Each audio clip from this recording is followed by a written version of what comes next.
Hello दोस्तों, स्वागत है आप सभी का आपके अपने यूट्यूब चैनल स्टडी विद दया में। दोस्तों, आज हम पढ़ने वाले हैं भारतीय संविधान के स्रोत। और अक्सर इस टॉपिक से प्रश्न बना करके पूछे जाते हैं, जहां से आप लोगों को काफ़ी कन्फ्यूजन रहता है। तो उम्मीद यही रहेगी कि आज के बाद आपका यह टॉपिक क्लियर हो जाएगा। और यहाँ से कई बार प्रश्न पूछे जाते हैं कि कौन सा प्रावधान किस देश से लिया गया है। तो मैंने पहले भी इसके वीडियो में बताया था कि हमारे देश का जो संविधान है वह आंतरिक और बाह्य स्रोतों से मिलकर के बना है। तो आइए शुरू करते हैं भारतीय संविधान के स्रोत। इससे पहले अगर आपने चैनल को अभी तक सब्सक्राइब नहीं किया है तो चैनल को सब्सक्राइब करें, लाइक करें और ज़्यादा से ज़्यादा लोगों में शेयर करें, क्योंकि यूट्यूब एक ऐसा प्लेटफॉर्म है जहां से शिक्षा को अधिक से अधिक बढ़ावा मिल सकता है और हर वर्ग के लोग शिक्षा को ग्रहण कर सकते हैं। तो आइए शुरू करते हैं भारतीय संविधान के स्रोत। दोस्तों, भारतीय संविधान के स्रोत में आंतरिक और बाह्य स्रोत दोनों से मिला करके संविधान को बनाया गया है। आंतरिक स्रोत से तात्पर्य क्या है कि जो ब्रिटिश काल में अधिनियम आए थे भारत में, कुछ एक्ट पारित किए गए थे, तो उनसे जो महत्वपूर्ण बिंदु लिए गए, कुछ फैक्ट लिए गए, उसे आंतरिक स्रोत के अंतर्गत रखा गया, जिनमें कि भारत शासन अधिनियम से जो लिया गया। और बाह्य स्रोत से तात्पर्य है कि जो विदेशी संविधान से कुछ प्रावधान लिए गए, उसे बाह्य स्रोत के अंतर्गत रखा गया। तो आंतरिक स्रोत में हमारा जो है वह भारत शासन अधिनियम के अंतर्गत जो बिंदु लिए गए हम उसको पढ़ेंगे। इसके बाद बाह्य संविधान के बारे में पढ़ेंगे। बाह्य संविधान के अंतर्गत जब संविधान निर्माताओं के द्वारा संविधान निर्माण किया जा रहा था, तो संविधान निर्माताओं ने विदेशी संविधानों से कुछ प्रावधान लिए और उन उपबंधों को भारतीय परिस्थितियों के अनुकूल उनमें कुछ परिवर्तन करके भारतीय संविधान में शामिल किया। यही वजह रही कि कुछ आलोचकों के द्वारा भारतीय संविधान की आलोचना की गई। इसे उधार का संविधान कहा गया या फिर एक नकल मात्र कहा गया। लेकिन आपकी जानकारी के लिए ये बता दें कि जो भारतीय संविधान में कुछ विदेशी प्रावधान लिए गए, विदेशी स्रोत हैं, तो वहाँ से जो प्रावधान लिए गए उनको भारतीय परिस्थितियों के अनुकूल उनमें कुछ न कुछ परिवर्तन करके शामिल किया गया। हूबहू वैसा नहीं शामिल किया गया। तो आप लोग जब अपना उत्तर दें मेंस में या फिर आप किसी को संविधान के बारे में बताएं, तो ये बात ज़रूर बताएं कि जो विदेशी स्रोत लिए गए हैं वह हूबहू नहीं शामिल किए गए, उनमें कुछ न कुछ परिवर्तन जो कि भारतीय परिस्थितियों के अनुकूल हो वैसा किया गया है। तो आइए आज शुरू करते हैं भारतीय संविधान के स्रोत। और उसमें सबसे पहले हम पढ़ेंगे भारत शासन अधिनियम 1935। हमारा जो आंतरिक स्रोत के अंतर्गत आता है भारतीय संविधान, भारत शासन अधिनियम भारतीय संविधान का सबसे बड़ा हिस्सा है। भारत शासन अधिनियम से लगभग 200 से अधिक अनुच्छेद लिए गए हैं, जो कि इसी भारत शासन अधिनियम से शामिल किए गए हैं भारतीय संविधान में। इससे क्या क्या लिया गया है जो कि महत्वपूर्ण है, जिनसे प्रश्न पूछे जाते हैं। वैसे तो 200 से अधिक लगभग प्रावधान शामिल किए गए हैं, लेकिन जहां से प्रश्न आते हैं इनकी बात करते हैं। तो न्यायपालिका जो हमारी है, न्यायपालिका की व्यवस्था है, न्यायपालिका की जो एक संरचना है किस तरह की होगी, इसका प्रावधान लिया गया है भारत शासन अधिनियम 1935 से। और यह जब भारत में आया था भारत शासन अधिनियम, तभी से ये लागू था और हमारे संविधान में भी उसे शामिल किया गया। इसके बाद आता है कैग की नियुक्ति की गई इसी भारत शासन अधिनियम के अंतर्गत, जो कि अनुच्छेद 148 में इसका वर्णन है। कैग यानी नियंत्रक महालेखा परीक्षक, जो कि सरकार के आय और व्यय का लेखा जोखा करता है और इसे नियंत्रक एवं महालेखा परीक्षक कहा जाता है। तो इस कैग की नियुक्ति का भी प्रावधान इसी भारत शासन अधिनियम के अंतर्गत आता है। इसके बाद लोक सेवा आयोग, आपको पता है कि हमारे देश में एक लोक सेवा आयोग गठित की जाती है और इस लोक सेवा आयोग के द्वारा ही लोक सेवक नियुक्त होकर के आते हैं, जिनमें कि IAS, IPS वगैरह लोक सेवक इससे नियुक्त होकर के आते हैं। तो इसकी जो व्यवस्था है, इसका प्रावधान लिया गया है, वह भारत शासन अधिनियम 1935 से लिया गया है। और भी इससे कई सारे प्रावधान लिए गए हैं, लेकिन जो महत्वपूर्ण थे, जिनसे प्रश्न बना करके पूछे जाते हैं, हम उनकी बात करते हैं। तो याद रखिएगा कि भारत शासन अधिनियम 1935 से क्या क्या लिया गया? एक तो लिया गया है न्यायपालिका के बारे में कि न्यायपालिका का जो स्ट्रक्चर है वो कैसा होगा, और कैग के बारे में, लोक सेवा आयोग के बारे में। ये भारत शासन अधिनियम 1935 से लिया गया है। इसके बाद इसके जो विदेशी स्रोत हैं उनकी बात करते हैं कि ब्रिटेन से क्या क्या लिया गया है। चूँकि हमारे देश में ब्रिटिश शासन था तो हमारा जो संविधान बना, जो शासन व्यवस्था रही, वो कहीं ना कहीं ब्रिटिश संविधान से प्रभावित रही, और संसदीय शासन व्यवस्था अपनाया गया देश में कि संसद के द्वारा शासन व्यवस्था संचालित होगी। संसद होगी एक, लोकसभा राज्यसभा होगी, जो कि ब्रिटिश संविधान से ही संबंधित थी। इसके बाद संसदीय विशेषाधिकार, संसद को कुछ विशेष अधिकार दिए गए, और संसदीय विशेषाधिकार जो लिया गया है ये कहाँ से लिया गया है? ब्रिटेन से लिया गया है। विधि का शासन, यानी संसद द्वारा जो विधि का निर्माण किया जाएगा और उस विधि के द्वारा प्रशासन व्यवस्था संचालित होगी, इसका प्रावधान भी ब्रिटेन से लिया गया है। एकल नागरिकता, आपने पढ़ा होगा कि एकल नागरिकता ब्रिटेन से ली गई है। संयुक्त राज्य अमेरिका में दोहरी नागरिकता है, राज्य स्तर पर अलग होती है और केंद्र स्तर पर अलग होती है, लेकिन हमारे देश में एकल नागरिकता है जो कि ब्रिटेन के संविधान से लिया गया है। इसके बाद मंत्रिमंडल व्यवस्था, अब जहाँ पर संसद होती है तो वहाँ पर मंत्रिमंडल व्यवस्था होती है, और इसकी जो प्रावधान लिया गया है ये भी ब्रिटेन के संविधान से लिया गया है। तो मंत्रिमंडल की व्यवस्था यानी जो संसद होगी, सरकारें बनेगी, और सरकार की मदद के लिए अलग अलग मंत्रिमंडल की व्यवस्था की जाएगी, यानी कई मंत्री पद नियुक्त किए जाएंगे अलग अलग विभाग के। तो जो मंत्रिमंडल की व्यवस्था है ये भी ब्रिटेन के संविधान से ही लिया गया है। तो ब्रिटेन से क्या क्या लिया गया? संसदीय शासन व्यवस्था, संसदीय विशेषाधिकार यानी संसद को विशेष अधिकार प्राप्त होंगे, विधि का शासन होगा, एकल नागरिकता और मंत्रिमंडल व्यवस्था।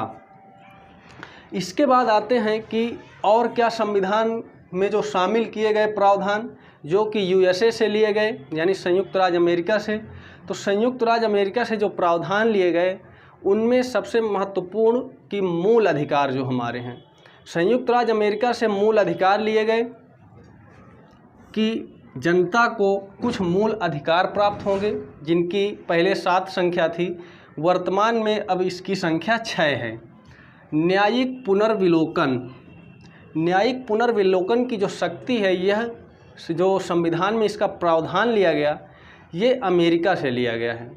अमेरिका में जो न्यायिक व्यवस्था है वो बहुत शक्तिशाली है, और उसी के अनुसार भारत में भी न्यायिक पुनर्विलोकन की शक्ति संविधान में शामिल की गई। न्यायिक पुनर्विलोकन यानी कि संसद जो कानून बनाएगी उस पर न्यायपालिका को पुनर्विलोकन की शक्ति प्राप्त होगी, वह उसका अवलोकन कर सकेगी कि सही है या गलत, और उसको वह इस न्यायिक पुनर्विलोकन शक्ति के अनुरूप यह जांच कर सकेगी कि वह संविधान के जो प्रावधान हैं संविधान के अनुकूल है या प्रतिकूल। तो उसे पुनर्विलोकन की शक्ति जो दी गई है वह यूएसए यानी संयुक्त राज्य अमेरिका के संविधान से लिया गया है, न्यायिक पुनर्विलोकन की शक्ति। संविधान की सर्वोच्चता, संविधान की सर्वोच्चता होगी यानी सबसे सर्वोच्च संविधान होगा, इसके बाद फिर संसद होगी। ऐसा नहीं है कि सबसे सर्वोच्च पर संसद हो।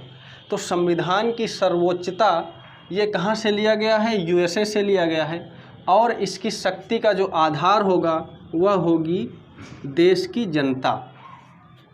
इसके बाद निर्वाचित राष्ट्रपति, निर्वाचित राष्ट्रपति का पद ये भी लिया गया है ये संयुक्त राज्य अमेरिका से, यानी कि एक राष्ट्रपति का पद होगा जो कि निर्वाचित राष्ट्रपति होगा, और उस पर महाभियोग का जो प्रावधान है ये भी अमेरिका से ही लिया गया है।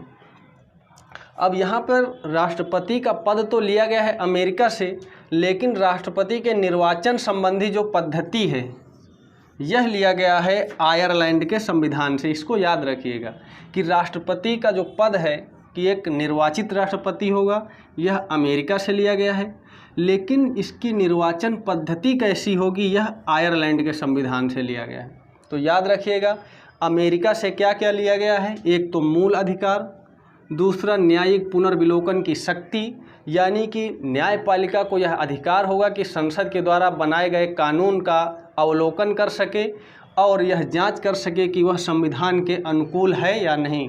संविधान की सर्वोच्चता, निर्वाचित राष्ट्रपति का पद और उस पर महाभियोग का प्रावधान, यह संयुक्त राज्य अमेरिका से लिया गया है। इसके बाद यूएसए के ऊपर थोड़ा जाएंगे तो कनाडा है, और कनाडा से लिया गया है संघात्मक व्यवस्था, यानी कि जो राज्य और देश के बीच बॉन्डिंग होती है, इसके बारे में जो प्रावधान है संघात्मक व्यवस्था, यह कनाडा के संविधान से लिया गया है। देश और राज्य के बीच शक्तियों का विभाजन संबंधी प्रावधान कनाडा से लिए गए हैं। अवशिष्ट शक्तियां केंद्र के पास होंगी, यानी जो शक्तियां इसमें उल्लिखित नहीं है संविधान में बच गई हैं, अवशिष्ट शक्तियां यह केंद्र के पास होंगी। ऐसा नहीं है कि राज्य के पास वो शक्तियां हों। तो इनके बीच शक्तियों का जो विभाजन संबंधी प्रावधान है ये कनाडा से लिए गए हैं। संघात्मक व्यवस्था कनाडा से लिया गया है, और अवशिष्ट शक्तियां जो हैं केंद्र के पास होंगी। इसके बाद आते हैं आयरलैंड के पास। आयरलैंड से क्या क्या लिया गया है कि राज्य के नीति निर्देशक तत्व, यानी कि जो संसद कानून बनाएगी तो इन उपबंधों को ध्यान में रखकर जो कि राज्य के नीति निर्देशक तत्व में दिए गए हैं, इनके अनुकूल इन उपबंधों को ध्यान में रखकर कानून बनाएगी, और यह ध्यान में रखेगी कि वह इन उपबंधों के अनुकूल ही कानून बनाए। तो राज्य के नीति निर्देशक तत्व जो कि नीति बनाते समय सरकार को निर्देश देते हैं कि वह ऐसा कोई कानून ना बनाए जो कि इन उपबंधों के अनुकूल ना हो। और राज्यसभा में मनोनयन, जो राज्यसभा में 12 सदस्यों का मनोनयन किया जाता है राष्ट्रपति के द्वारा, इसका प्रावधान आयरलैंड के संविधान से लिया गया है। तो राज्यसभा में राष्ट्रपति द्वारा मनोनयन संबंधी प्रावधान आयरलैंड के संविधान से लिया गया है। और राष्ट्रपति के निर्वाचन पद्धति ये भी आयरलैंड से लिया गया है। इसके बाद आता है दक्षिण अफ्रीका, जहाँ से अनुच्छेद 368 के अंतर्गत संविधान संशोधन संबंधी प्रावधान लिए गए हैं, जिसके अंतर्गत संविधान में संशोधन किया जाता है। और यह प्रावधान कहाँ से लिया गया है? तो दक्षिण अफ्रीका से लिया गया है। इसके बाद फ्रांस में जब क्रांति हुई थी तो 3 वर्ड बड़े पॉपुलर हुए थे, समानता, स्वतंत्रता और बंधुत्व। तो समानता, स्वतंत्रता और बंधुत्व फ्रांस की क्रांति के समय बड़े पॉपुलर हुए, और बाद में लोकतंत्र में यह हिस्सा बने, और लोकतंत्र में इन शब्दों का काफ़ी महत्व रहा और इन्हें शामिल किया गया। वैसे ही भारत में भी इन 3 शब्दों का काफ़ी महत्व रहा और लोकतंत्र में इनको जगह दी गई। और इसका जो लिया गया है, ये शब्द कहाँ से लिए गए हैं? फ्रांस से। समता यानी समानता, स्वतंत्रता, बंधुत्व। और ये गणतंत्र शब्द का क्या अर्थ है कि जो संविधान में सर्वोच्च पद होगा वह वंशानुगत नहीं होगा, यानी कि वंशानुगत नहीं होगा, कैसा होगा? गणतंत्रात्मक होगा। गणतंत्र संबंधी प्रावधान कहाँ से लिया गया? फ्रांस से। तो याद रखिएगा कि संविधान में जो समता, स्वतंत्रता, बंधुत्व और गणतंत्र, ये शब्द कहाँ से लिए गए हैं? तो फ्रांस से लिए गए हैं। इसके बाद आता है ऑस्ट्रेलिया। ऑस्ट्रेलिया के संविधान से क्या लिया गया है? याद रखिएगा, अनुसूची 7 में कुछ सूचियां दी गई हैं, केंद्र सूची, राज्य सूची और समवर्ती सूची। तो जो संघ सूची, राज्य सूची थी, ये तो पहले से ही 1935 के शासन अधिनियम से थी, लेकिन ये समवर्ती सूची ऑस्ट्रेलिया के संविधान से लिया गया। इसमें वो विषय रखे गए जो कि उन सूचियों से अलग थे, और इसमें केंद्र और राज्य कोई भी कानून बना सकते थे। संयुक्त अधिवेशन का प्रावधान भी इसी ऑस्ट्रेलिया के संविधान से लिया गया है। ये कई बार प्रश्न में पूछा जाता है। 108 अनुच्छेद में संयुक्त अधिवेशन के बारे में दिया गया है, जो कि राष्ट्रपति के द्वारा बुलाया जाता है और इसकी अध्यक्षता लोकसभा स्पीकर करते हैं। तो ऑस्ट्रेलिया से क्या क्या लिया गया है? समवर्ती सूची, संयुक्त अधिवेशन, याद रखिएगा ये कई बार पूछा जाता है समवर्ती सूची के बारे में कि ये प्रावधान कहाँ से लिया गया है। इसके बाद आता है जर्मनी। जर्मनी से आपात उपबंध के समय मूल अधिकार जो सीमित कर दिए जाते हैं या मूल अधिकार जनता को जो प्राप्त हैं संविधान के अनुसार वह समाप्त कर दिए जाते हैं, इसका प्रावधान लिया गया है जर्मनी से। तो आपात उपबंध के बारे में जो प्रावधान है वह जर्मनी से नहीं लिया गया, लेकिन आपात उपबंध के समय जो मूल अधिकार हैं उन पर क्या फ़र्क पड़ेगा, वह सीमित कर दिए जाएंगे या जनता के जो प्राप्त हैं वह समाप्त कर दिए जाएंगे, यानी आपात के समय वो लागू रहेंगे या नहीं, इसके संबंधी प्रावधान जो हैं जर्मनी से लिए गए हैं। तो याद रखिएगा जर्मनी से क्या लिया गया है, आपात उपबंध के समय मूल अधिकार पर क्या परिवर्तन होगा। एक और याद रखिएगा 42वें संविधान संशोधन 1976 में रूस के संविधान से मौलिक कर्तव्य लिया गया और इसे संविधान के भाग 4 का में अलग से जोड़ा गया, जिसमें कि यह दिया गया है कि देश के किसी भी नागरिक को इन कर्तव्यों का पालन करना चाहिए। जापान से भी लिया गया है एक प्रावधान, विधि द्वारा स्थापित प्रक्रिया। क्या लिया गया है, विधि द्वारा स्थापित प्रक्रिया। इसमें क्या बताया गया है कि जो संसद के द्वारा अधिनियमित कानून होगा वह तभी लागू होगा जबकि वह विधि पूर्ण हो, यानी कि विधि पूर्ण कानून बनाया गया हो तभी वह लागू होगा। इसका जो प्रावधान है यह जापान से लिया गया है। तो याद रखिएगा ये कुछ प्रावधान हैं और किस देश से लिए गए हैं इसको आप एक बार फिर से पढ़िएगा और याद करिएगा, आपको बहुत आसानी से याद हो जाएंगे। तो इसके बाद फिर हम आगे बढ़ेंगे, धीरे धीरे संविधान में अनुसूचियाँ पढ़ेंगे और धीरे धीरे फिर अनुच्छेद तक जाएंगे, क्या किस अनुच्छेद में क्या प्रावधान है। तो अगर आज की आपको ये वीडियो अच्छी लगी हो तो लाइक करें, शेयर करें, सब्सक्राइब करें। धन्यवाद।